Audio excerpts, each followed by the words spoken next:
Welcome to our YouTube channel wave audio book FM। Episode 191। कहा था ना, अगली बार मिली तो मेरे जबरदस्ती के प्यार को देखेगी तू, इस रेहान की हैवानियत को देखेगी तू।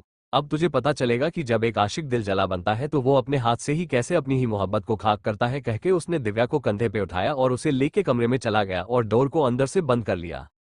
दिव्या खुद को उससे छुड़ाती रही पर कोई फायदा नहीं। रेहान कमरे का दरवाजा बंद कर दिव्या को बेड पे पटक देता है और अपने कपड़े निकालने लगता है। दिव्या जब रेहान को अपने कपड़े निकालते देखती है तो डर से पीछे खसकते हुए बोली, रेहान मेरे करीब मत आना प्लीज, दूर रहना मुझसे। कहते हुए वो जोर जोर से रोने लगी। रेहान अपने सारे कपड़े कुछ देर में निकाल के दिव्या के बेड पे जाता है और दिव्या के पांव को पकड़ उसे अपने करीब खींचते हुए बोला, क्यों दूर रहूं तुमसे, प्यार करता हूं मैं तुमसे और तुम मुझसे, और जो भी आज हमारे बीच होगा वो हमारे उसी जुनून से भरे प्यार की वजह से ही होगा। और यकीन आनो दिव्या, तुम उस पल को कोसोगी जिस पल में तुमने मुझसे अपने प्यार का इजहार करके मुझसे दूर जाने का फैसला लिया था।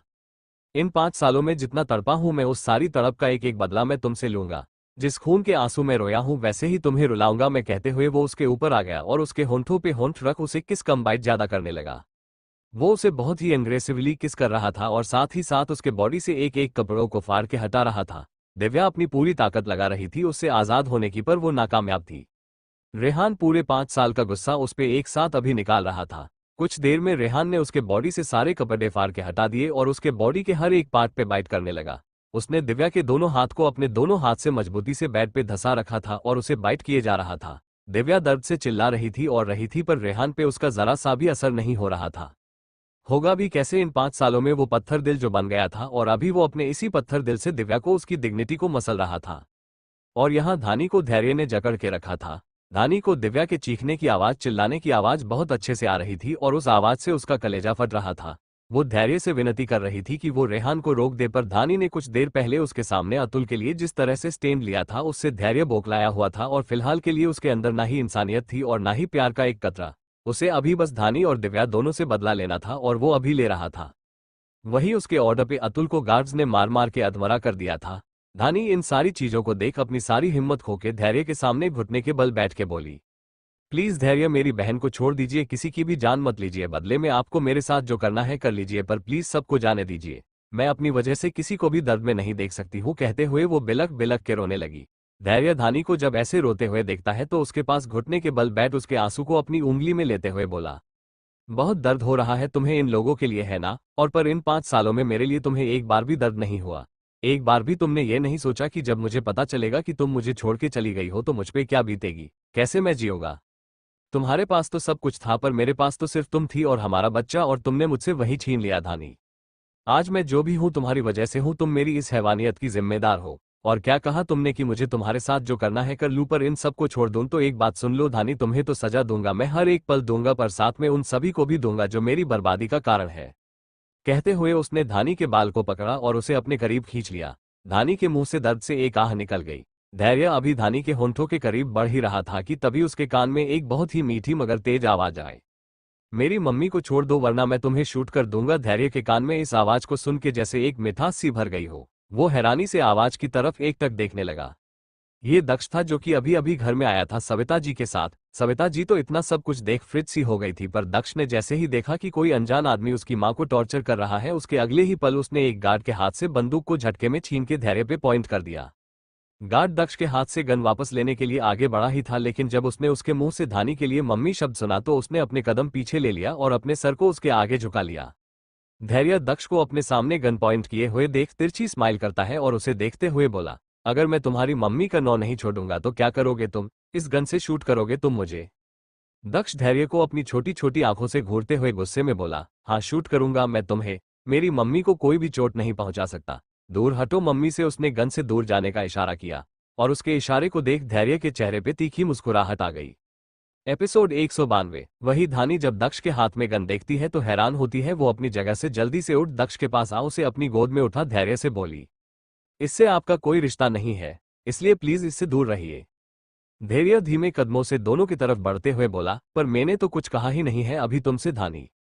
कहते हुए वो उसके और भी करीब आया और दक्ष को टेढ़ी नजरों से देखते हुए बोला, तुम्हें पता है आज तक तुम्हारी मम्मी से कोई भी मुझे एक पल के लिए भी दूर नहीं कर पाया है, और तू पिद्दी से दिखने वाला बच्चा मुझे दूर करने की कोशिश कर रहा है।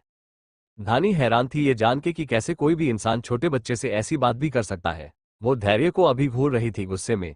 वही दक्ष के हाथ की मुट्ठी गुस्से में बंद हो गई थी। धैर्य की ऐसी बातें सुनके वो धानी की गोदी से उतर के गन को फर्श पर से फिर से उठा, धैर्य के ऊपर पॉइंट करते हुए बोला, मेरी मम्मी पे सिर्फ मेरे डैड का हक है, उनके अलावा कोई और उन्हें छू भी नहीं सकता, और जो उन्हें हाथ लगाएगा उसे मैं मार दूंगा। धानी धैर्य के मुंह से ऐसी बातें सुन हैरान हुई और उसे डांटने के लिए आगे बढ़ी, पर तभी धैर्य ने उसे हाथ दिखा के रोक दिया और दक्ष को देखते हुए बोला, क्या तुम अपने डैड से मिले हो? जानते हो तुम कैसे दिखते हैं तुम्हारे डैड? दक्ष पूरे एटीट्यूड में बोला, मेरे डैड बहुत ही हैंडसम और चार्मिंग दिखते हैं, वो वर्ल्ड के बेस्ट इंसान है। धैर्य घुटने के बल बैठ उसे देखते हुए बोला, और तुम्हें ये सब किसने बताया अपने डैड के बारे में? दक्ष जब देखता है कि धैर्य उसे मीठी मीठी बातें करके अपने जाल में फंसाने की कोशिश कर रहा है तो वो उसे घूरते हुए बोला, आपको क्या मैं बच्चा लगता हूं जो आप मुझे अपनी मीठी मीठी बातों में फंसाने की कोशिश कर रहे हैं? निकलिए मेरे घर से अभी के अभी। धैर्य तीखी स्माइल करते हुए बोला, मैं जाते जाते तुम्हें और तुम्हारी मम्मी दोनों को अपने साथ ले जाऊंगा अपने घर। दक्ष कंफ्यूजन में बोला, मैं और मेरी मम्मी आपके साथ क्यों जाएंगे? हम लोगों का अपना घर है। धैर्य बात को ज्यादा ना घुमाते हुए सीधे लफ्जों में बोला, आपका घर ये नहीं डीएसआर पैलेस है, जहां आपके डैड आपको और आपकी मम्मी को ले जाने के लिए आए हैं। कहते हुए उसने अपनी बाहें दक्ष के आगे फैला दी। दक्ष धैर्य की बात सुन पूरी तरह से कंफ्यूज था और धानी को सर उठा के देख रहा था। धानी अपने आंसू साफ करते हुए दक्ष से बोली, ये आपके डैड है दक्ष। धैर्य सिंह रायजादा कहते हुए उसकी आंखों से आंसू फिर से गिरने लगे, क्योंकि दिव्या अब भी रेहान के साथ कमरे में अंदर थी और उसकी हल्की हल्की चीखें अभी भी निकल रही थी, जिसे सुन सुन के उसका दिल बैठा जा रहा था। पर धैर्य के सामने वो अभी मजबूर थी। उस पर भी दक्ष और धैर्य की डरा देने वाली बातें। दक्ष को जैसे ही पता चलता है कि सामने खड़ा इंसान उसका बाप है, वो अपनी गन फेंक भागते हुए धैर्य की बाहों में चला जाता है। धैर्य दक्ष को गले लगा उसे प्यार करने लगता है। वो अपने बच्चे को देखने के लिए पूरे 5 साल से तड़पा था और आज उसकी ये तड़प दक्ष को गले लगा शांत हो रही थी। धानी दक्ष और धैर्य को एक दूसरे के साथ बीजी देखती है तो मौके फायदा उठा दिव्या के कमरे की तरफ जाने लगती है, पर तभी धैर्य उसकी कलाई को पकड़ उसे अपने करीब खींचते हुए बोला, ये उसकी सजा है धानी जो उसे मिल रही है, और रही बात तुम्हारे सजा की तो वो तुम्हें मुंबई जाके मिलेगी। चलो कहके वो जाने लगा, पर तभी सविता जी उसके सामने आई और उसे रोकते हुए बोली, दामाद जी आप मेरी बेटी को इस तरह जबरदस्ती नहीं ले जा सकते, छोड़िए उसे। कहते हुए वो धानी की कलाई से धैर्य के हाथ को हटाने की कोशिश करने लगती है, पर धैर्य धानी की कलाई से अपनी पकड़ ढीली करने के बजाय और भी मजबूत कर उन्हें देखते हुए तीखे शब्दों में बोला, आज आपको याद आ रहा है सासू माँ की आपका एक दामाद भी है? उस दिन क्यों याद नहीं आया जब आपकी बेटी मुझे छोड़ के जा रही थी? तब क्यों याद नहीं आया जब एक पराया आदमी मेरी बीवी को हाथ लगा रहा था? बोलिए सासू माँ, आप अगर तब चुप रही तो अब भी चुप ही रहेंगी। अब मैं फिर से आपको चोट नहीं पहुंचाना चाहता, पर यकीन मानिए मैं दोबारा चोट पहुंचाने से पहले एक बार भी नहीं सोचूंगा। कहके वो अपने एक गार्ड को इशारा करता। धैर्य का गार्ड उसके इशारे को समझ सविता जी को धैर्य और धानी के रास्ते से दूर कर देता है। सविता जी उस गार्ड से अपने हाथ को छुड़ाने की कोशिश करते हुए बोली, दामाद जी आपको जो सजा देनी है आप मुझे दे दीजिए, पर मेरे बच्चों को दर्द मत दीजिए प्लीज। धैर्य तीखी स्माइल करते हुए बोला, आपके दामाद के सर पे अभी खून सवार है सासू माँ, और यकीन मानिए आपका दामाद आपको भी सजा देने से पहले एक बार भी नहीं सोचेगा। बहुत प्यार करती है ना आप अपनी दोनों बेटियों से, तो अब आपकी यही सजा है कि आप अपनी दोनों ही बेटियों को देख भी नहीं सकती है। और वैसे भी आपकी उम्र हो गई है 4 धाम यात्रा करने की, तो अब आपका दामाद आपको ये यात्रा कराएगा। कल सुबह से आपकी यात्रा शुरू होती है सासू माँ। कहके धैर्य उन्हें अपनी लाल आंखों से घूरने लगा और फिर धानी और दक्ष को लेके वहां से चला गया। धैर्य अभी गुस्से में था बहुत ज्यादा, और धानी बहुत अच्छे से जानती थी कि अब अगर उसने कुछ भी कहा तो धैर्य अपना और भी ज्यादा विकराल रूप दिखाएगा, इसलिए वो शांति से उसके साथ चली जाती है, अपना सर झुकाए। एपिसोड 193। धैर्य सविता जी को कड़वी बातें सुना और उन्हें सजा दे दक्ष को एक साइड से गोद में लिए और दूसरे हाथ से धानी की के हाथ को मजबूती से थामे हुए निकल जाता है। कुछ देर में तीनों कार में थे। दक्ष ने इतना लग्जरियस कार पहली बार देखा था। वो कार को चारों तरफ से गौर से देखते हुए धैर्य से बोला, डैड क्या ये आपकी कार है? क्या आप इसे ड्राइव करते हैं? धैर्य दक्ष के मासूम से चेहरे को प्यार से देखते हुए बोला, आपके डैड के पास ऐसी बहुत सी कार्स है और आज के बाद वो सारी चीजें आपकी है क्योंकि आप अपने डैड की जान है। कहते हुए धैर्य ने उसे अपने सीने से लगा लिया। धानी नम आंखों से दोनों बाप बेटे की बॉन्डिंग देख रही थी। उसने कितनी कोशिश की थी कि धैर्य का साया भी दक्ष पे ना पड़े, पर उसकी सारी कोशिश आज खाक में मिल गई। आज दोनों बाप बेटे ना सिर्फ मिले हैं बल्कि दोनों की बॉन्डिंग देख ऐसा लग रहा था जैसे दोनों एक दूसरे को पता नहीं कब से जानते हैं।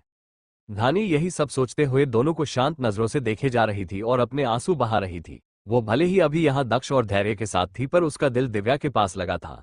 उसका ये सोच के दिल बैठा जा रहा था कि पता नहीं रेहान गुस्से में उसे किस हद तक टॉर्चर कर रहा होगा। वो खुद पर तो हर तरह के दर्द को झेल सकती है, पर अपनों पे वो एक खरोच भी नहीं आने दे सकती। पर आज उसी की वजह से उसकी बहन के साथ पता नहीं क्या क्या हो रहा होगा। यही सब सोचते हुए उसके आंखों से आंसू झरने की तरह बह रहे थे। दक्ष धैर्य से बातें करते हुए अब तक सो गया था, धैर्य की गोद में ही। धैर्य ने दक्ष को अब तक नहीं छोड़ा था, अपने सीने से लगा के रखा था। धानी दक्ष को सोए हुए देखती है तो अपने आंसू साफ करते हुए धैर्य से बोली, धैर्य दक्ष को मुझे दे दीजिए, मैं इसे सुला देती हूँ। धैर्य धानी को घूरते हुए बेरुखी भरे लफ्जों में बोला, तुम मुझे जितना बेवकूफ समझती हो उतना मैं हूं नहीं। अब दक्ष को तुम अपने पास डीएसआर पहले से पहुंचने के बाद ही ले सकती हो, उसके पहले तुम्हें मैं दक्ष को टच भी करने नहीं दूंगा, कहके वो ड्राइवर से कार स्लो करने कहता है। धैर्य के ऑर्डर पे ड्राइवर कार स्लो ड्राइव करना शुरू कर देता। कार के स्लो होते ही धैर्य दक्ष को कार के पिछली सीट पे कंफर्ट के साथ लेटा देता है और उसकी सीट बेल्ट को अच्छे से लगा देता है। दक्ष मुलायम गद्देदार सीट को फील कर और भी गहरी नींद में सो जाता है। दक्ष के सोने के बाद धैर्य अपनी नजर धानी पे डालता है और उसे ऊपर से नीचे तक घूरते हुए बोला, वैसे इन 5 सालों में तुम में जरा सा भी चेंजेस नहीं आए हैं। तुम्हें देख के कोई भी नहीं ये बता सकता कि तुम एक 5 साल के बच्चे की मां हो, कहते हुए वो अपने हाथ धानी की बॉडी पे घुमाने लगा। धानी धैर्य के हाथ को अपने बॉडी पे फील कर उसे घूरते हुए उसके हाथ को झटके से खुद से दूर कर रूखे अंदाज में बोली, मुझसे दूर रह के बात करिए धैर्य, करीब आने की कोशिश मत करना मेरे, कहके वो उससे अपनी नजर फेर लेती है। उसके इस तरह के बर्ताव से धैर्य की आंखें लाल हो जाती है और वो धानी को उसकी कमर से पकड़ अपने करीब खींच सीट पे लिटा उसके ऊपर आते हुए बोला, अपने पति के टच से तुम्हें प्रॉब्लम हो रही है, पर जब तुम्हें कोई गैर मर्द टच करता है तो तुम्हें कोई प्रॉब्लम नहीं होती, कहते हुए वो उसके बॉडी पे अपने हाथ रफली घुमाने लगा। धानी धैर्य के हाथ को फिर से खुद से दूर करते हुए गुस्से में बोली, धैर्य दुनिया में हर मर्द और औरत के बीच एक ही रिश्ता नहीं होता, इस बात को आप जितनी जल्दी समझ जाए उतना अच्छा है। अतुल मेरा दोस्त है, उससे ज्यादा उसके साथ मेरा कोई रिश्ता नहीं है। धैर्य गुस्से में मुस्कुराते हुए बोला, दुनिया में कौन सा मेल फ्रेंड रात के 10 बजे के बाद अपनी फीमेल फ्रेंड के साथ घर पे अकेले में रुकता है?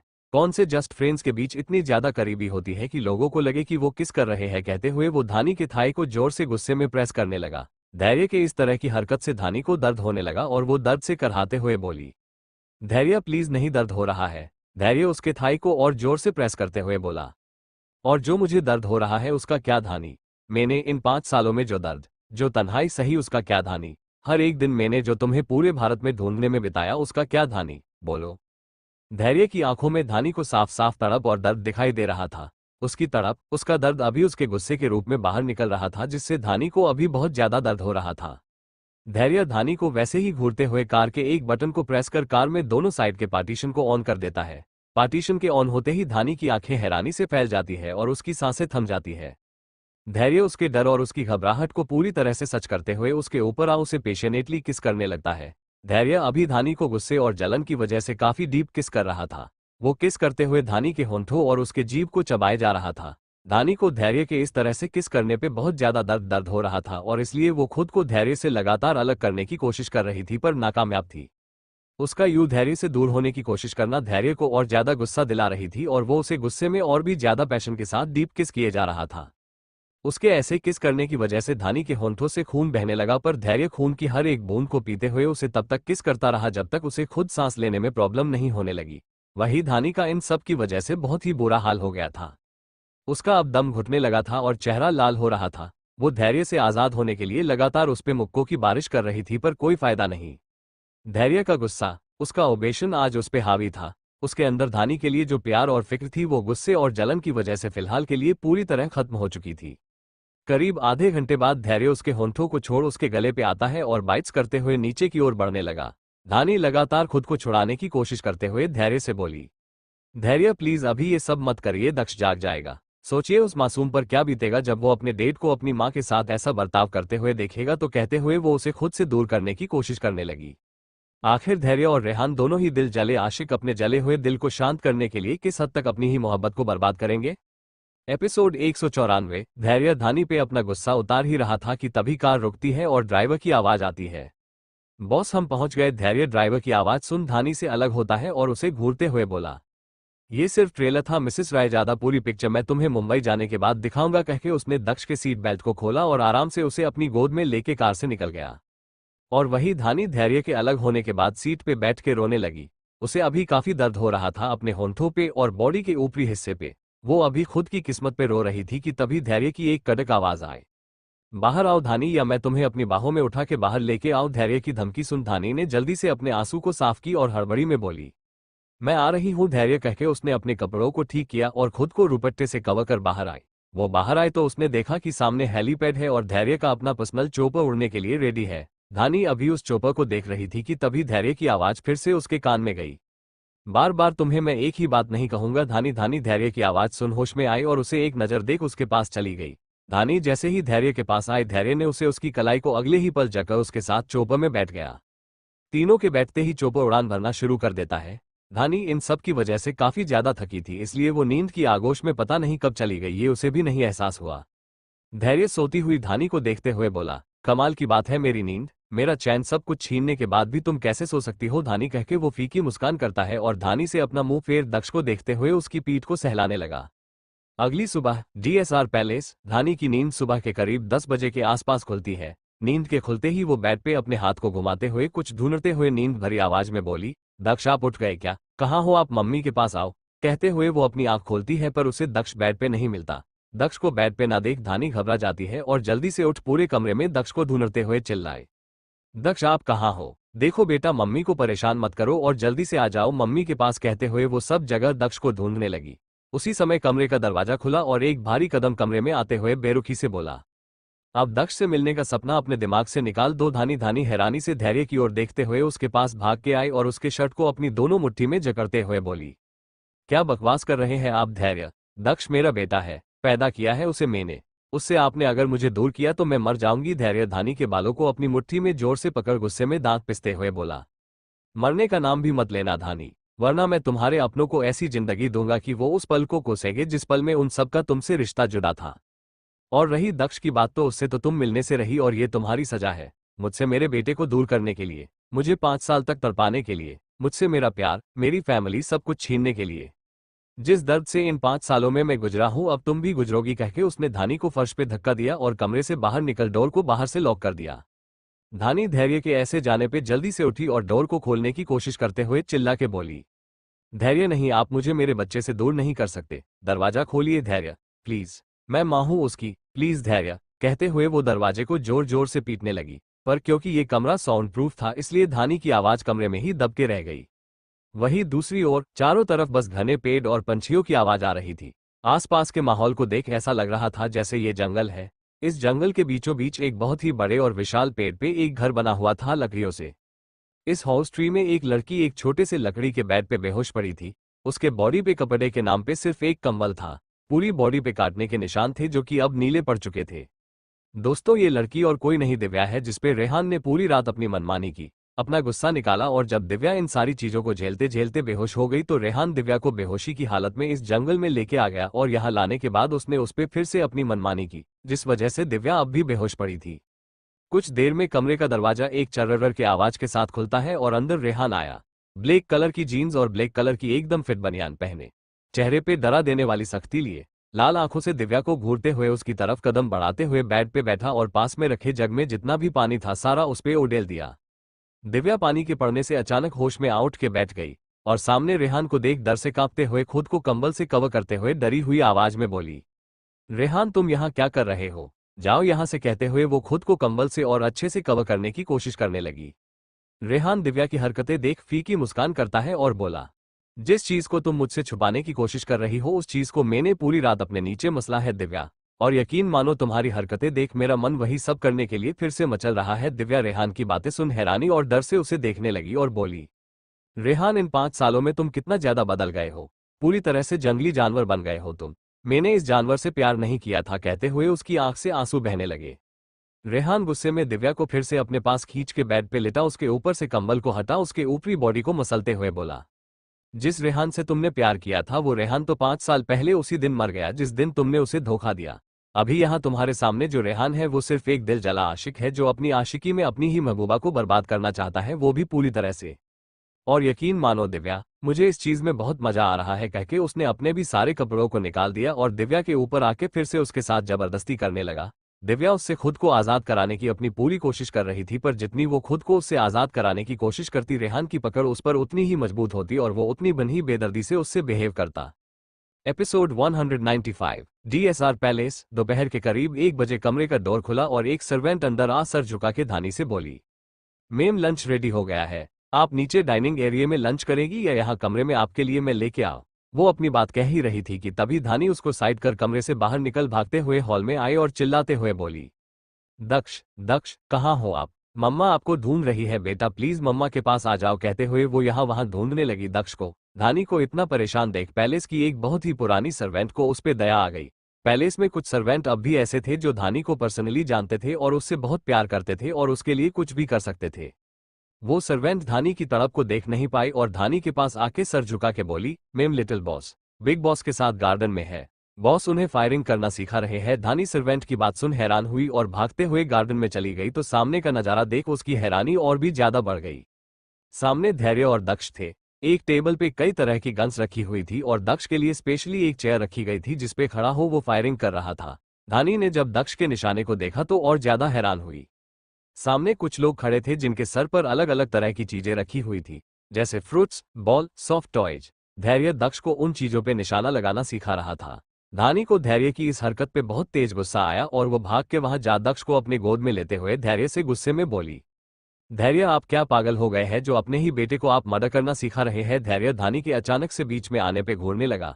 वही दक्ष धानी की गोद से उतरने के लिए छटपटाते हुए बोला, मम्मी आप प्लीज डैड को मत डांटिए, मैंने खुद डैड से कहा था कि मुझे फायरिंग करना सिखाए। धानी दक्ष की बात सुन उसे जोर से डांटते हुए बोली, दक्ष आप एकदम शांत रहेंगे वरना मम्मी आपको थप्पड़ मारेगी। धानी दक्ष से बात करने के बाद धैर्य की ओर अपनी नजर घूमती है और उसे घूरते हुए बोली, मेरा बेटा आपकी तरह बिल्कुल भी नहीं बनेगा धैर्य, इस बात को आप अपने दिमाग में फिट कर लीजिए। कह के वो दक्ष को लेके जाने लगी पर तभी जोर से फायरिंग की आवाज आई। धानी फायरिंग की आवाज सुन चौंक गई और मुड़ के उस ओर देखा, उसने तो हैरान हुई। धैर्य ने सामने खड़े लोगों को मार दिया था गुस्से में और अब गुस्से में उसे घूर रहा था। धानी धैर्य का गुस्सा देख एक जगह पे जम गई। वही दक्ष जोर जोर से ताली बजाने लगा और बोला, वाओ डैड आपका निशाना तो एकदम बढ़िया है, मजा आ गया। कहते हुए वो जोर जोर से हंसने लगा। धानी का तो मुंह ही खुला का खुला रह गया दक्ष का रिएक्शन देख। धैर्य धानी को घूरते हुए उसके करीब आया और नॉर्मल आवाज में दक्ष से बोला, दक्ष आप जाके पैलेस में दूसरी चीजों को भी देख लीजिए, तब तक डैड आपकी मम्मी से बात कर लेते हैं थोड़ा। कहके धैर्य ने दक्ष को धानी की गोद से अलग किया और उसे जमीन पे उतार दिया। दक्ष जैसे ही आजाद हुआ वैसे ही वो वहां से भाग गया। धानी दक्ष को पकड़ना चाहती थी पर वो इतनी तेज स्पीड में भागा कि धानी बस देखती ही रह गई। दक्ष के जाने के अगले ही पल उसे धैर्य की गुस्से से भरी नजरों का एहसास खुद पे हुआ। वो उसे अवॉइड कर वहां से जाने के लिए मुड़ी ही थी कि तभी धैर्य ने उसके बाजू को पकड़ा और अपने करीब करते हुए कहा, तुम्हारे कहने के मतलब से मैं क्या समझूं धानी? क्या तुमने कभी भी मुझसे प्यार नहीं किया था? क्या तुम्हारा मेरे साथ रहना सिर्फ तुम्हारी मजबूरी थी? कहते उसने धानी को उसकी कमर से जकड़ अपने करीब खींच लिया। धानी के हाथ झटके में धैर्य के कंधे पे आ गए और वो डरी हुई नजरों से धैर्य को कुछ देर तक देखने के बाद बोली, धैर्य आप गलत मतलब समझ रहे हैं मेरे कहने का। मैं आपके साथ मजबूरी में नहीं अपनी मर्जी से थी और बहुत खुश भी थी, पर धैर्य आपका यूं लोगों को मारना मुझे कभी भी पसंद नहीं था और मैं बिल्कुल भी नहीं चाहती कि आप दक्ष को ऐसी कोई भी चीज सिखाए जिससे मुझे। कहते हुए वो चुप हो गई और उसने अपनी नजरों को नीचे कर लिया। पर धैर्य ने उसके जबड़े को पकड़ उसके चेहरे को ऊपर उठाया और सख्त आवाज में कहा, अपनी बात खत्म करो धानी। धानी घबराहट में अपने होंठों को साइड से काटते हुए अटकती आवाज में बोली, जिससे मुझे आपसे नफरत हो जाए और मैं उस पल को कोसूं जिस पल में मैंने आपसे प्यार किया था। कहते हुए वो अपने सर को फिर से नीचे कर लेती है। धैर्य का ऑरा अभी एकदम खतरनाक हो गया था धानी की ऐसी बातें सुन के। वो धानी को गुस्से में घूरते हुए अपनी बाहों में उठाता है और डरा देने वाली आवाज में बोला, मुझे अपने बेटे को क्या बनाना है क्या नहीं, इस बात की परमिशन लेने की जरूरत मुझे तुमसे बिल्कुल भी नहीं है। और रही बात नफरत की, तो आज मैं तुम्हें मुझसे नफरत करने का एक वैलिड रीजन देता हूं। धानी धैर्य के बातों का मतलब समझ डर से सहम गई और खुद को आजाद कराने की कोशिश करते हुए बोली, धैर्य नहीं, आप जो भी करने जा रहे हैं ये गलत है, प्लीज मुझे छोड़िए। धैर्य प्लीज कहते हुए खुद को उससे आजाद कराने की कोशिश करने लगी, पर धैर्य फिलहाल गुस्से में था इसलिए उससे धानी खुद को जरा सा भी आजाद नहीं करा पाए। कुछ देर में धैर्य धानी को लेके अपने कमरे में आया और डोर को अंदर से बंद कर धानी को बेड पे पटकते हुए बोला, आज के बाद तुम मुझसे सिर्फ नफरत करोगी धानी, इस बात का मैं तुमसे वादा करता हूं। कहके उसने अपने सारे कपड़े उतार दिए और धानी के पैर को पकड़ उसे अपने करीब खींचकर उसे वाइल्ड तरीके से किस करते हुए उसके पूरे कपड़ों को फाड़ के बेड से नीचे फेंक देता है और उसकी पूरी बॉडी पे गहरे लव बाइट्स के निशान देते हुए उस पे अपनी मानमानी करने लगा। धानी खुद को आजाद कराने की लाख कोशिश करती रही पर धैर्य ने उसे नहीं छोड़ा। धानी धैर्य के गुस्से और वॉल्डनेस को झेल नहीं पाई और कुछ देर में बेहोश हो गई। धैर्य धानी के बेहोश होने के बाद भी करीब 1 घंटे तक उस पे अपनी मनमानी करता रहा और फिर बेड पे थक के सो गया। आखिर किस हद तक जाएगी धैर्य और रेहान की दरिंदगी और कितना सहने की हिम्मत दोनों बहनों में है। एपिसोड 196। वही दूसरी ओर जंगल में दोपहर के समय दिव्या की आंख धीरे धीरे खुलने लगी। उसका पूरा बदन दर्द से टूट रहा था। उसके होंठों के किनारे फट चुके थे जिनसे खून रिस के सूख चुका था। दिव्या की जैसे ही नींद खुलती है वो धीरे धीरे ताकत लगा के उठने की कोशिश करते हुए अपनी नजर चारों तरफ कमरे में दौड़ाती है तो उसे कमरा पूरा खाली दिखाई देता है। दिव्या कमरे को खाली देख धीमी आवाज में बोली, रेहान कहाँ हो तुम रेहान। कहते हुए वो बेड से उठी और कंबल से खुद को अच्छे से कवर कर कमरे से बाहर आवाज लगाते हुए बोली, रेहान रेहान। उसने 2 से 3 बार आवाज लगाया पर रेहान ने किसी भी तरह से कोई रिप्लाई नहीं दिया। रेहान को रिप्लाई ना देता देख दिव्या के मुरझा चुके चेहरे पे निखार आ गया और उसने खुद से कहा, दिव्या अगर जिंदा रहना चाहती है तो इस मौके का फायदा उठा और भाग यहाँ से जितना दूर हो सकता है उतना दूर। कह के वो कमरे में फिर से अंदर आई और चारों तरफ नजर घुमा के कुछ पहनने के लिए ढूंढने लगी तो उसे एक कोने में एक हैंगल पे रेहान की टी शर्ट और जींस दिखाई दी। दिव्या के चेहरे की चमक उन कपड़ों को देख बढ़ गई और वो जल्दी से रेहान की जीन्स और टी शर्ट को पहन लेती है। हालांकि रेहान के कपड़े उसे काफी बड़े थे पर उसके पास इसके अलावा दूसरा ऑप्शन नहीं था।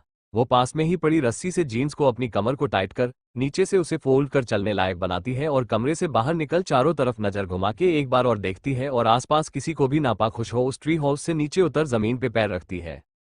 उसने अभी पहला कदम जमीन पे रखा ही था कि तभी एक जोर की चीख उसके मुंह से निकल जाती है। वो पैर उठा के देखती है तो उसके पैर में एक बहुत बड़ा कांटा घुस चुका था।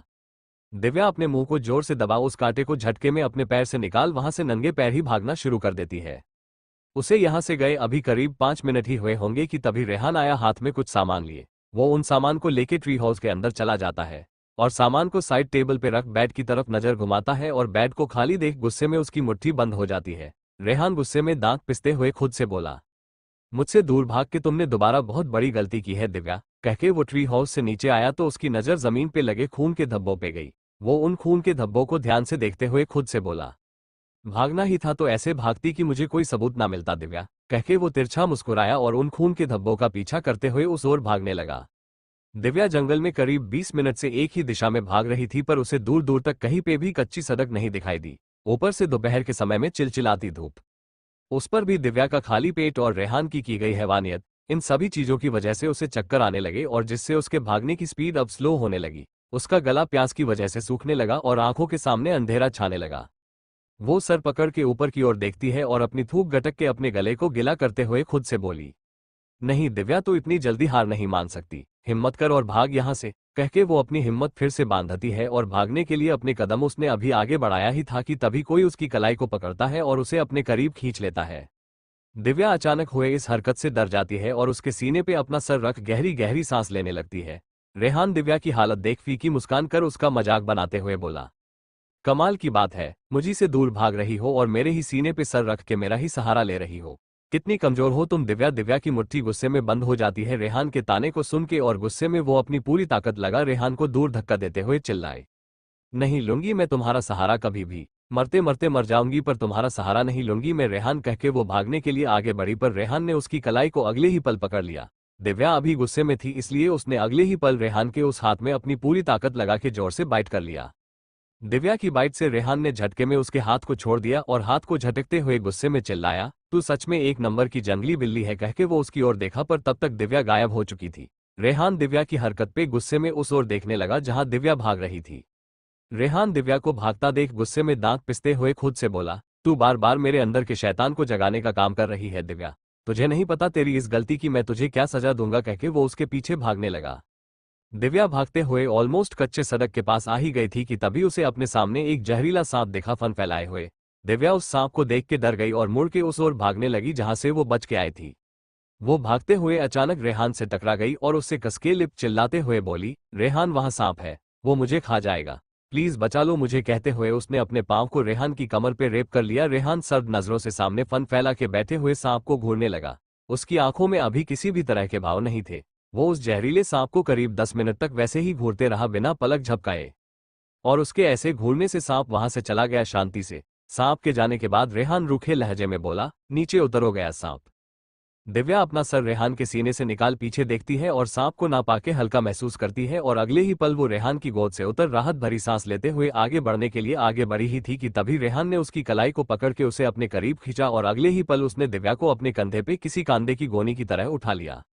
दिव्या रेहान की इस हरकत पे डर से कांपने लगी और खुद को छुड़ाने की कोशिश करने लगी पर रेहान ने उस पर से अपनी पकड़ जरा सी भी ढीली नहीं की और उसे लेके फिर से ट्री हाउस के अंदर चला गया और सीधे उसे बेड पे पटक दिया।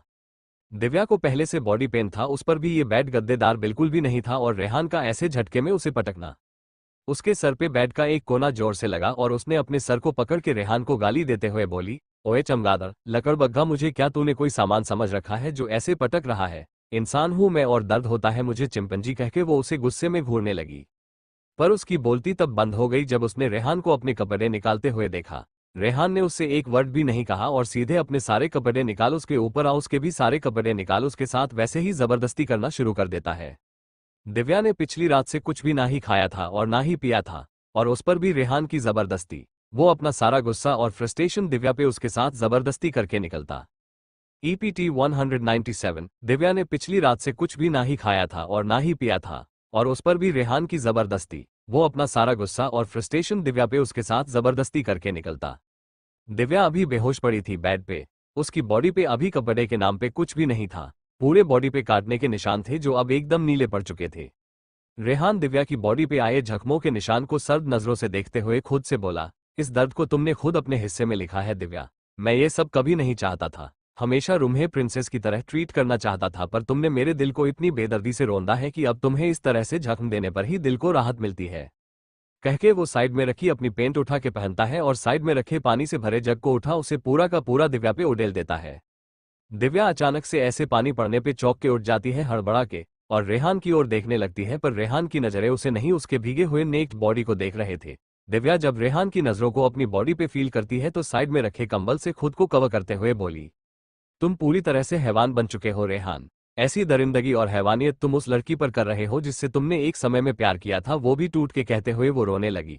उसका पूरा बदन दर्द से टूट रहा था। वो कुछ देर पहले जंगल में नंगे पैर भागी थी, इसलिए उसके पैर में जख्म बन चुके थे जिससे उसे बहुत ज्यादा दर्द हो रहा था। उस पर भी उसने खाने के नाम पर खाने का एक निवाला तक मुंह में नहीं डाला था पिछली रात से।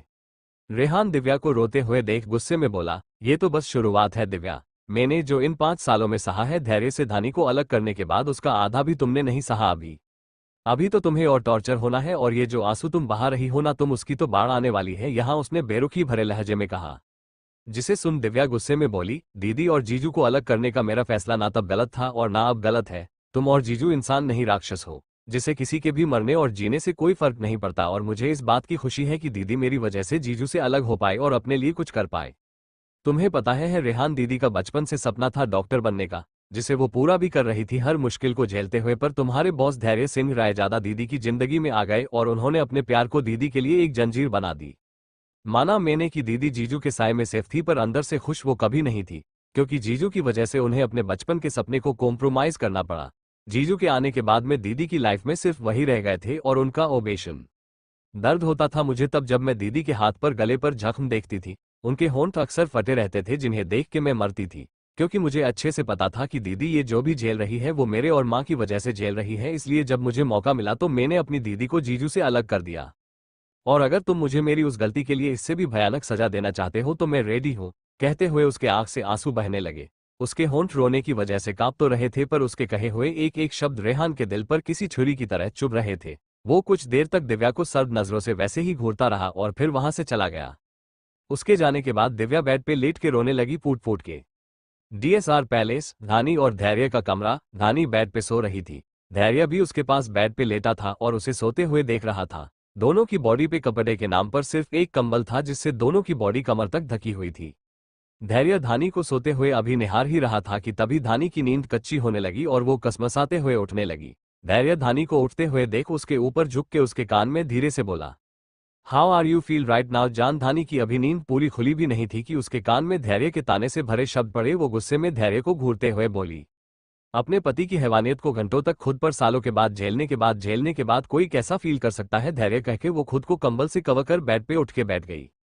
5 साल बाद धैर्य उसके साथ फिजिकल हुआ था घंटों तक, और वो भी गुस्से में, और इसलिए उसका पूरा शरीर अभी दर्द से टूट रहा था। वो उसे अपनी कंडीशन पे रोना आ रहा था, पर उसने खुद को संभाला और बेड से उठ के जाने लगी। पर तभी धैर्य ने उसके हाथ को पकड़ा और अपने करीब खींचते हुए कहा, 5 सालों बाद हम दोनों करीब आए हैं धानी। तुम्हें नहीं लगता कि तुम्हें मुझे अच्छे से सेटिस्फाई करना चाहिए। कहके वो उसके बॉडी से कंबल को हटा के दूर फेंक देता है और उसे पलट के बेड पे लेटा उसके ऊपर आ जाता है। धानी गुस्से में धैर्य को देखते हुए उसे खुद से दूर करने की कोशिश करते हुए बोली, धैर्य हटिए मेरे ऊपर से, मुझे आपके साथ कुछ भी नहीं करना। धैर्य धानी के हाथ को बेड पे प्रेस करते हुए बोला। तुम्हारी मर्जी जब चलनी थी तब तुमने चला ली, अब यहाँ सिर्फ मेरी मर्जी चलेगी और मैं तुम्हें आज पूरा दिन नहीं छोड़ने वाला। कहके वो उसके ऊपर झुका और बिना किसी संकोच के उसके होंठों पे अपने होंठ रख के उसे किसी करने लगा और उसके ऊपर की बॉडी को मसलने लगा जोर जोर से। धानी को धैर्य की इस हरकत से बहुत तेज गुस्सा आ रहा था और इसलिए वो खुद से उसे दूर करने की कोशिश कर रही थी, पर धैर्य की ताकत के आगे वो कुछ नहीं थी। धैर्य धानी पर अपनी ताकत दिखाते हुए जबरदस्ती उसके साथ इंटीमेट होने लगा। धैर्य का फिर से उसी पेशेंट के साथ इंटीमेट होना धानी पर भारी पड़ने लगा। एपिसोड 198। करीब 4 घंटों के बाद धैर्य धानी से अपनी हवस को शांत करने के बाद अलग होता है और गहरी गहरी सांस लेते हुए बेहोश धानी को देखते हुए खुद से बोला, 5 सालों की तड़प है ये धानी। इन 5 सालों में पल पल मैं तड़पा हूं तुम्हें छूने के लिए, तुम्हें खुद में फील करने के लिए। अगर तुम मुझसे दूर नहीं जाती, मेरे साथ रहती, तो तुम्हें इतनी तकलीफ नहीं झेलनी पड़ती। मुझसे अगर तुम्हें शिकायत थी तो मुझसे लड़ती, मुझसे झगड़ती, पर तुमने मुझे छोड़ दिया। तुम्हारे लिए भले ही मैं सब में आता हूं, पर मेरे लिए सिर्फ तुम थी और हो और हमेशा रहोगी। ये बात तुम्हें मैं नहीं समझा सकता, क्योंकि तुम्हारे दिमाग में मुझसे दूर जाने का ख्याल अब भी जिंदा है और जब तक तुम मुझसे दूर जाने के इस ख्याल को खत्म नहीं कर दोगी तब तक तुम्हें यूं ही दर्द होता रहेगा। कहते हुए धैर्य धानी को देखने लगा सख्त नजरों से। कुछ देर बाद उसने धानी को अपनी बाहों में उठाया और वॉशरूम में लेके चला गया और बाथटब में बैठ उसके साथ उसे नहलाते हुए खुद भी नहाने लगता है। धानी बेहोश थी, इसलिए उसे इस बात का जरा सा भी एहसास नहीं हुआ कि धैर्य उसकी इस समय कैसे केयर कर रहा है। करीब आधे घंटे तक धैर्य धानी के एक एक बॉडी पार्ट को अच्छे से क्लीन करता रहा और नहलाता रहा और खुद भी नहाता रहा। करीब 1 घंटे बाद वो धानी को अपनी बाहों में वैसे ही लिए बाहर आया और उसे बाथरूम में लपेट वॉशरूम से बाहर निकल उसे बेड पे लेटा, उसे उसकी एक नाइटी पहना के कंबल से अच्छे से कवर कर खुद भी कपड़े पहन वही बेड के पास के काउच पे बैठ लैपटॉप में अपना काम करने लगा। जंगल में दिव्या बेड पेट के बल लेट के रो रही थी जोर जोर से। रेहान, जो कि अभी उस ट्री हाउस के बाहर बैठा था और पता नहीं कब से दिव्या के शांत होने का वेट कर रहा था, वो अब इरिटेट होने लगा और दांत पिसते हुए अंदर आ चिल्लाते हुए बोला, एकदम शांत हो जाओ वरना। दिव्या रेहान को भीगी पलकों से देखते हुए बोली, जब देखो डांटते रहते हो, जबरदस्ती करते रहते हो। एक बार भी इस बीच तुम्हें ख्याल आया कि मुझे भूख भी लगी हो सकती है? मेरे पेट में चूहे कब से भूख से तड़प तड़प के आत्महत्या कर रहे हैं और उस वजह से मेरे पेट में बहुत दर्द हो रहा है और इसलिए मुझे रोना आ रहा है। कहते हुए वो फिर से रोने लगी। रेहान, जो कि कुछ देर पहले तक इरिटेट हो चुका था दिव्या के रोने से, वो दिव्या के रोने का रिसन सुन हैरानी से उसे देखने लगता है। 5 साल बाद भी उसमें वैसा ही बचपना है जैसे पहले था। पहले भी वो ऐसे फालतू बकवास करती थी और अब भी कर रही है। रेहान दिव्या को कुछ देर तक वैसे ही रोते हुए देखता रहा और फिर ट्री हाउस से बाहर निकल गया। करीब आधे घंटे बाद वो ट्री हाउस में फिर से आया, हाथ में कुछ सामान लिए। रेहान उस सामान को बेड पे दिव्या के पास फेंकते हुए बोला, भूख लगी है तो इसे खा लो और अब रोना बंद करो, अब मुझे तुम्हारे रोने की आवाज नहीं सुननी। कहके वो फिर बाहर चला जाता है। दिव्या रेहान के जाने के बाद उस पैकेट को उठा के देखती है तो खुशी से चहकते हुए बोली, ये तो मेरे फेवरेट है। कहके वो पैकेट खोलती है और खाने लगती है जल्दी जल्दी में। उसने सुबह से कुछ भी नहीं खाया था, इसलिए उसे अभी बहुत तेज भूख लग रही थी और इसलिए वो जल्दी जल्दी में खा रही थी। और क्योंकि वो जल्दी जल्दी में खा रही थी इसलिए उसके गले में खाना अटक गया और वो जोर जोर से खांसने लगी।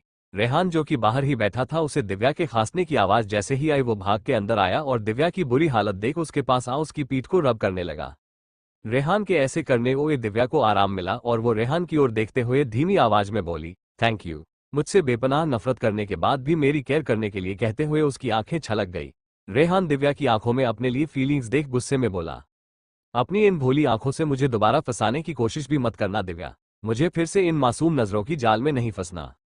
इन मासूम नजरों के जाल में फंस के मैंने 5 सालों तक बहुत ह्यूमिलेशन सहा है। हर पल मरा हूं मैं, अब फिर से नहीं मरना चाहता। कहके उसने उससे अपनी नजरें फेर ली और उसकी ऐसी बातें सुन दिव्या शर्मिंदगी से अपने सर को झुका लेती है। अभी इस छोटे से ट्री हाउस में एक अजीब तरह की शांति पसरी हुई थी, जिसमें सिर्फ दिव्या के हल्के हल्के रोने की आवाज आ रही थी।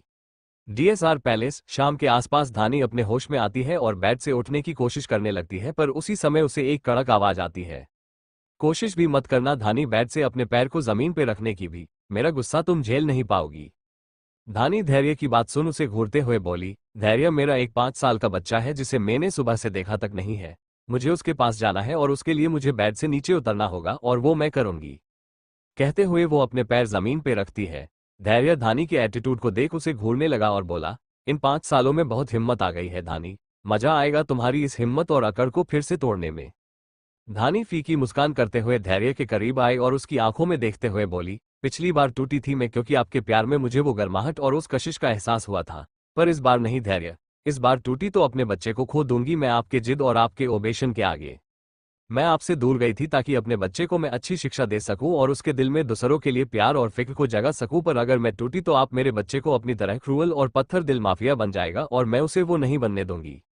धैर्य फीकी मुस्कान करते हुए बोला, और तुम मुझे कैसे रोकोगी, जरा मैं भी तो जानूं। दक्ष मेरा खून है, वारिस है वो मेरा, और मेरे बाद मेरी कुर्सी को उसे ही संभालना है और उसके लिए उसका क्रूअल और पत्थर दिल होना जरूरी है, और ये सब तभी डिसाइड हो गया था जब वो तुम्हारी कोख में आया था। कहते हुए वो उसके करीब बढ़ने लगा। धानी धैर्य को अपने करीब बढ़ते देख पीछे कदम लेने लगी। धानी को पीछे कदम लेते देख धैर्य तीखी स्माइल करते हुए बोला, अभी कुछ देर पहले तो तुम मुझसे किसी शेरनी की तरह लड़ रही थी, तो अब अचानक क्या हो गया। धानी धैर्य को घूरते हुए बोली, प्लीज अभी मुझे जाने दीजिए, दक्ष मुझे ढूंढ रहा होगा। कहके वो जाने लगी, पर तभी धैर्य ने उसके हाथ को पकड़ उसे अपने करीब खींचते हुए कहा, मैं बर्दाश्त नहीं करूंगा धानी कि तुम मुझसे ज्यादा इंपॉर्टेंट अपनी लाइफ में किसी और को दो। धानी हैरान भरी नजरों से धैर्य को देखने लगी और बोली, धैर्य प्लीज इस तरह के मजाक करना बंद करिए। दक्ष आपका बेटा है, आपका खून है वो, मेरी कोख में 9 महीनों तक रहा है वो। मैंने अपने खून को दूध बना के उसे सींचा है और आप उस बच्चे से जलस फील नहीं कर सकते।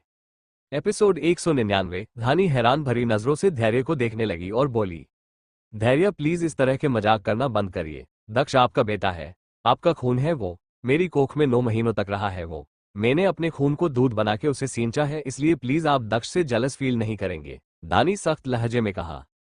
जिसे सुन धैर्य ने धानी के दोनों बाजुओं को पकड़ उसे अपने बेहद करीब करते हुए बोला, मेरी जलसी मेरा ओबेशन ही मेरा प्यार है धानी, और ये ओबेशन तुम्हें हमेशा अपने पास अपने साथ रखने के लिए उकसाए रहता है।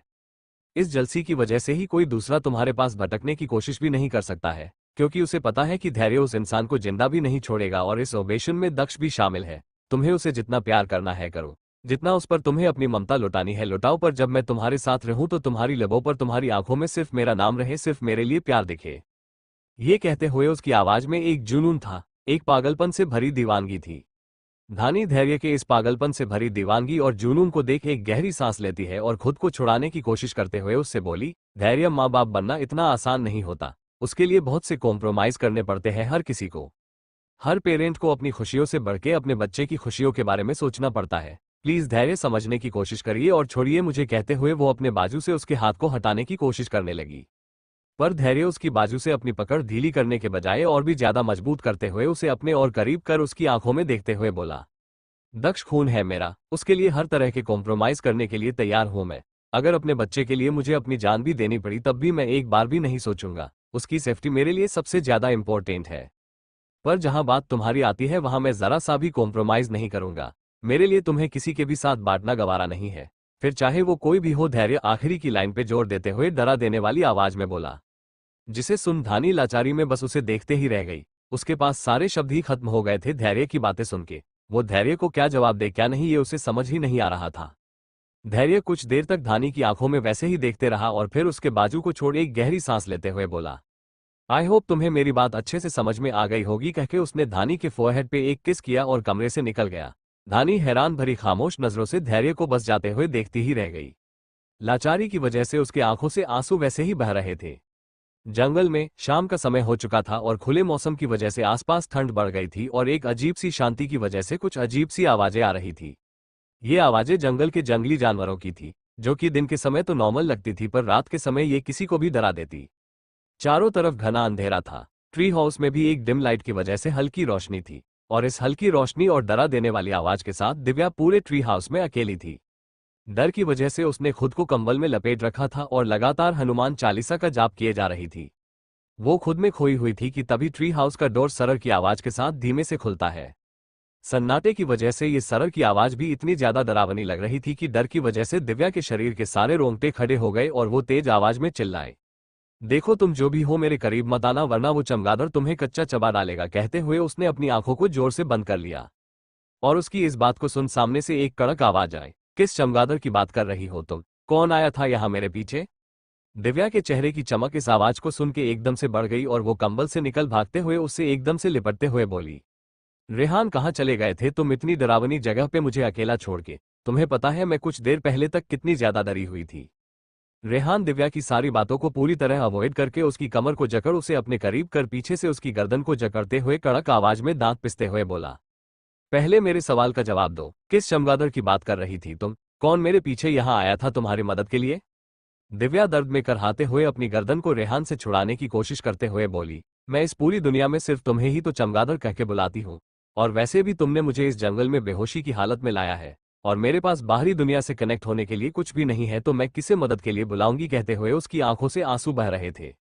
रेहान दिव्या का जवाब सुन उसकी गर्दन को छोड़ता है और उससे बिना कुछ बोले ट्री हाउस से जाने लगता है, पर दिव्या उससे पीछे से लिपट के उसे जाने से रोकते हुए बोली, रेहान प्लीज मत जाओ, मुझे डर लग रहा है। रेहान बिना पीछे मुड़े बेरुखी भरे लहजे में बोला, अगर मैं यहाँ तुम्हारे साथ रुका तो मैं वही सब दोबारा करूंगा जो मैं कल से कर रहा हूँ तुम्हारे साथ। दिव्या की पकड़ रेहान पर से ढीली पड़ जाती है। उसकी ऐसी बातें सुन के रेहान दिव्या की पकड़ को ढीला पड़ते हुए देख फीकी मुस्कान करते हुए बोला, जिस दिन तुम मेरी तरह प्यार में पागल होकर कुछ भी करने के लिए तैयार हो जाओगी उस दिन मेरे पास आना, वरना मुझसे किसी भी तरह के मदद की उम्मीद मत करना। कहके वो ट्री हाउस से बाहर चला जाता है और दिव्या डरी सहमी सी बेड पे फिर से बैठ जाती है खुद में सिमट के। Episode 200 DSR palace. रात के करीब 8 बजे के आसपास धानी कमरे से बाहर आती है और अपने कदम नीचे हॉल की तरफ बढ़ा देती है। वो अभी हॉल में पहुंची ही थी कि तभी दक्ष हवे के झोंके की तरह भाग के आया और धानी से लिपटते हुए बोला, मम्मी आप सुबह से कहाँ चली गई थी, मैं कब से आपको ढूंढ रहा हूँ। धानी के चेहरे पे हल्की सी मुस्कुराहट आ जाती है दक्ष की मीठी सी आवाज सुन के। वो दक्ष को खुद से अलग कर घटने के बल बैठ चेहरे पे हल्की सी मुस्कुराहट लिए बोली, मम्मी थकी हुई थी इसलिए आराम कर रही थी और नींद इतनी गहरी थी कि मम्मी को पता ही नहीं चला टाइम का। दक्ष धानी की बात को पूरी तरह अवॉइड कर उसके चेहरे को ध्यान से देखते हुए उसके होंठों पे अपने छोटे छोटे सॉफ्ट फिंगर्स को घुमाते हुए बोला, मम्मी अगर आप सो रही थी तो आपके इन लिप्स को क्या हुआ, क्या किसी ने आपके लिप्स पे बाइट किया है। कहके वो धानी को सवालिया नजरों से देखने लगा। धानी दक्ष का सवाल सुन अपना सर नीचे कर लेती है और कुछ देर तक कुछ सोचने के बाद बोली, बाइट नहीं किया है बेटा, ड्राइनेस की वजह से लिप्स फट गए हैं। वो एक्चुअली मैं इतनी ज्यादा थकी हुई थी कि मैंने AC के टेम्परेचर पर ध्यान ही नहीं दिया और सोती रह गई और उसी वजह से लिप्स फट गए। वो एक एक शब्द सोच समझ के बोली। दक्ष धानी की सारी बातों को ध्यान से सुन के उसे कंफ्यूजन में देखने लगा। वो उसे गौर से देख ही रहा था कि तभी उसकी नजर धानी के गले पे गई, जहां पे रेड मार्क्स थे जो अब नीले पड़ गए थे। दक्ष उन मार्क्स को देख जल्दी से बोला, मम्मी आप बीमार हो गए हो, ये देखिए आपको रेशेश हो गए हैं। कहते हुए वो धानी के गले पे लगे रेड मार्क्स को टच करता है और फिर उसके हाथ पे आए रेड मार्क्स को भी धानी को दिखाता है। वो अभी धानी के पूरे बॉडी पे आए इन रेड मार्क्स को देख एकदम से डरा हुआ था और तेज आवाज में चिल्लाते हुए बोला, डेड डेड आप कहाँ हो, जल्दी आइए मम्मी बीमार हो गई। धानी दक्ष की बातें सुन एकदम से हड़बड़ा जाती है और उसके मुंह को अपने हाथ से जल्दी से बंद करते हुए बोली। दक्ष एकदम शांत, मम्मी बीमार नहीं है, ये रेड मार्क्स भी उसी ठंड की वजह से है। दक्ष धानी के हाथ को अपने मुंह से हटाते हुए बोला, पर मम्मी शिमला में तो मुंबई से ज्यादा ठंड होती है, बहुत ज्यादा, पर वहां पर आपको कभी भी ऐसे रेशेश नहीं आए, तो आज कैसे आ गए। धानी का दिमाग अभी एकदम से ब्लॉक हो गया था। वो दक्ष के सवालों का क्या जवाब दे ये उसे समझ ही नहीं आ रहा था। वो अपने सर को झुका अभी कुछ सोच ही रही थी कि तभी पीछे से आवाज आए, शिमला की ठंड नेचुरल होती है और वहां पे पोल्यूशन भी नहीं होता एयर में, और पर मुंबई में काफी पोल्यूशन होता है और तुम्हारी मम्मी की स्किन काफी सेंसिटिव है, इसलिए तुम्हारी मम्मी की स्किन इसे झेल नहीं पाए। दक्ष धैर्य का जवाब सुन धानी को देखने लगा और बोला, क्या सच में मम्मी। धानी फीकी मुस्कान करते हुए बोली, हाँ ऐसा ही कुछ है। कहके वो खड़ी हुई और धैर्य को देखने लगी। धैर्य धानी को एक नजर देख दक्ष के पास आया और उसे अपनी गोद में उठाते हुए बोला, इतना सवाल किया आपने अपनी मम्मी से कि आपकी मम्मी आपके सवालों से ही सिक फील करने लगी। Look at her.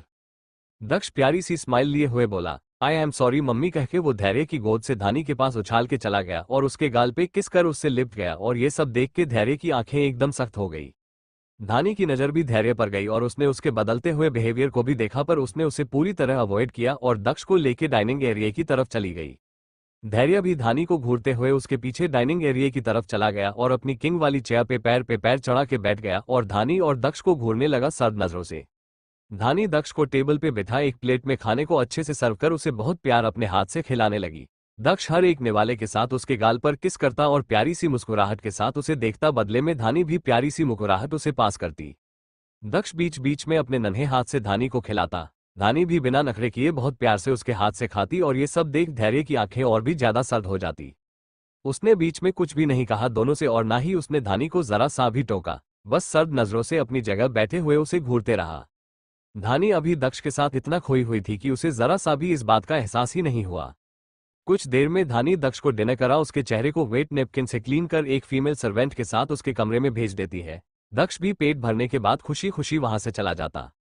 दक्ष के जाने के बाद धानी एक राहत भरी सांस लेती है और वहां से उठ के जाने लगी, पर तभी धैर्य ने उसकी कलाई को पकड़ा और कहा, पहले डिनर करो, उसके बाद जहां जाना है जाओ। धानी धैर्य से अपनी कलाई छुड़ाने की कोशिश करते हुए बोली, मुझे कुछ नहीं खाना, पेट भरा है मेरा, छोड़िए मुझे।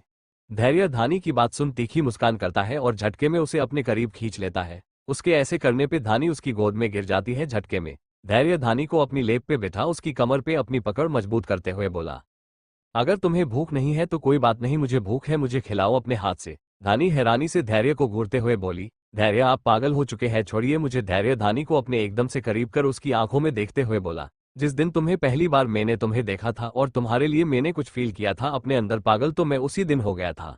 बस एहसास तुम्हें अब हो रहा है। Thanks for watching.